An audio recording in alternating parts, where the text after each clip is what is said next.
La journée, le Cap-Vert qui a validé son billet pour le prochain tour aux dépens de la Mauritanie. C'est le capitaine Ryan Mendes qui a envoyé son équipe en quart de finale sur un pénalty concédé bêtement, on va le dire, entre guillemets, mais bêtement quand même par la défense mauritanienne. Cruel pour ces Mourabitoun qui avaient parfaitement résisté jusque-là.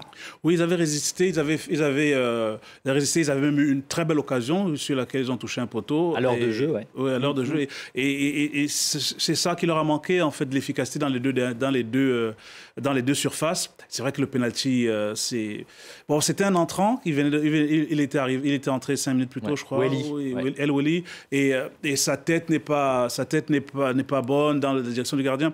Bon, je sais que j'ai discuté avec un spécialiste du poste qui m'a dit qu'il n'y a pas de faute, mais je me demande quand même si Niasse ne peut ne pas se jeter pour... je me suis posé la question, mais bon, spécialistes du poste me disent que c'est le geste qu'il fallait faire. C'est vrai que c'est un penalty bête, et c'est dommage parce que c'est le deuxième penalty durant la compétition qu'ils prennent dans les dernières minutes. Et puis après, il y a cette équipe du Cap-Vert qui égale son meilleur résultat. C'est une très très belle performance pour cette équipe. On a cessé de parler des bonnes dispositions du Cap-Vert depuis le début de la compétition. Moi, je les ai trouvés un peu timorés sur cette rencontre, sans doute un peu tendus, parce que là, pour le coup, ils étaient favoris de la rencontre face à la Mauritanie. Donc, ils avaient une occasion en or de rejoindre les quarts de finale. C'est ce qu'ils ont fait avec un peu de chance quand même, avec cette erreur grossière de la défense de la Mauritanie.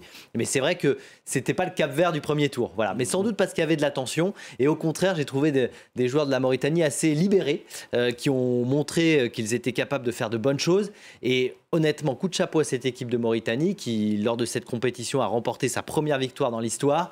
Et on sent cette progression quand même au fur et à mesure des compétitions. C'est une équipe qui travaille bien. Donc, voilà, on leur dit au revoir ici, mais on les reverra sans doute parce qu'ils travaillent bien avec troisième qualification de qui avait qualifié quand même les Comores en huitième de finale. Donc c'est une nouvelle très bonne performance pour Amir Abdou, le sélectionneur de cette équipe. Et ça progresse aussi pour le Cap-Vert. Ça progresse aussi pour le Cap-Vert. Ah oui, parce que le Cap-Vert, effectivement, il atteint une nouvelle fois les quarts de finale, mais c'est son premier match à élimination directe où il se qualifie. Oui. C'est la première qualification. Parce qu'il n'y avait pas de huitième de finale, on le rappelle, en 2013. Donc c'est une progression, je trouve que c'est une confirmation même. Une confirmation. Et c'est une équipe qui a, effectivement, aujourd'hui n'a pas très bien joué, mais elle a su rester solide et finalement, ils n'ont pas concédé grand-chose comme occasion. C'était peut-être justement le match le plus difficile. Le match le plus difficile. On verra bien sûr par la suite. Il y aura sans doute des adversaires plus compliqués. Oui, mais je veux dire, psychologiquement, c'est très difficile. Vous sortez d'un groupe où vous avez presque survolé ce groupe. Il y avait l'Égypte quand même dans ce groupe notamment. Il termine avec 7 points, aucune défaite, avec vraiment du beau jeu, des buts marqués, etc.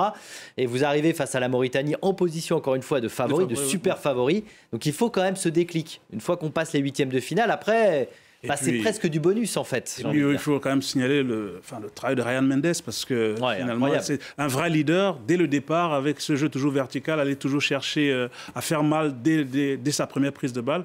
Quatrième CAN, il était déjà là en 2013 lors du quart de finale. Et il ne s'est pas démonté au moment de tirer le penalty. Voilà.